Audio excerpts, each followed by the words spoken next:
पाव भाजी का रहस्य। मुंबई कभी सोती नहीं। दिन हो या रात, इसकी सड़कों पर जिंदगी उबलती रहती है, ठीक वैसे ही जैसे तवे पर सिजल करती हुई भाजी। इसी मुंबई के एक पुराने इलाके, बुलेश्वर, में एक छोटी सी गली थी, गली नंबर 7। दिन में ये गली आम लगती थी, लेकिन रात होते ही यहाँ एक अजीब सी रौनक फैल जाती थी। वजह थी शंकर पाव भाजी वाला। शंकर की पाव भाजी सिर्फ स्वाद के लिए मशहूर नहीं थी, बल्कि उसके साथ जुड़ा था एक रहस्य। शंकर की दुकान। शंकर की दुकान कोई बड़ी नहीं थी, टूटा सा तख्त, काला पड़ा तवा, एक पीतल की कढ़ाई और सामने लकड़ी की बेंच। लेकिन शाम होते ही वहां भीड़ लग जाती। अमीर, गरीब, कॉलेज के लड़के, ऑफिस से लौटते लोग, टैक्सी ड्राइवर, सब एक ही लाइन में खड़े होते। अजीब बात यह थी कि शंकर की पाव भाजी खाने के बाद लोगों की जिंदगी बदल जाती।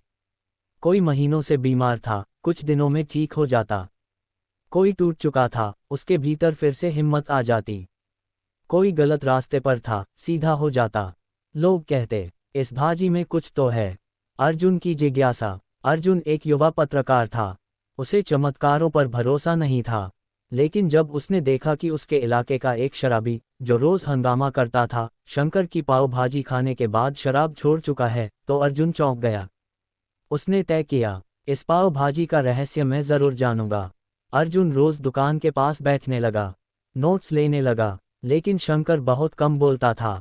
उसकी उम्र करीब 50 साल थी, आंखों में अजीब सी गहराई और चेहरे पर हमेशा शांति।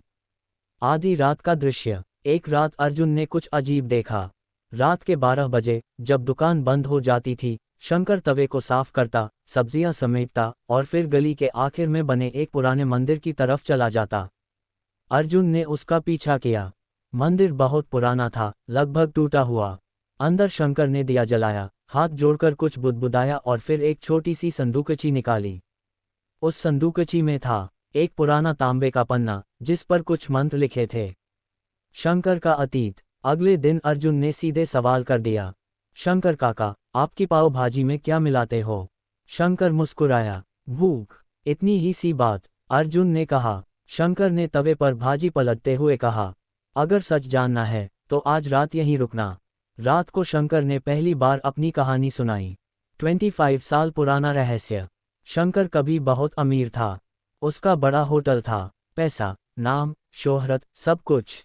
लेकिन एक दिन लालच में आकर उसने मिलावटी खाना बेचना शुरू किया। उसी साल एक हादसा हुआ।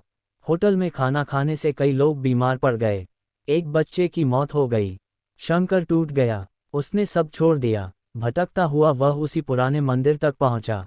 वहां एक साधु मिला। साधु ने कहा, अगर प्रायश्चित करना है तो ऐसा खाना बना जो सिर्फ पेट नहीं, आत्मा भी भरे।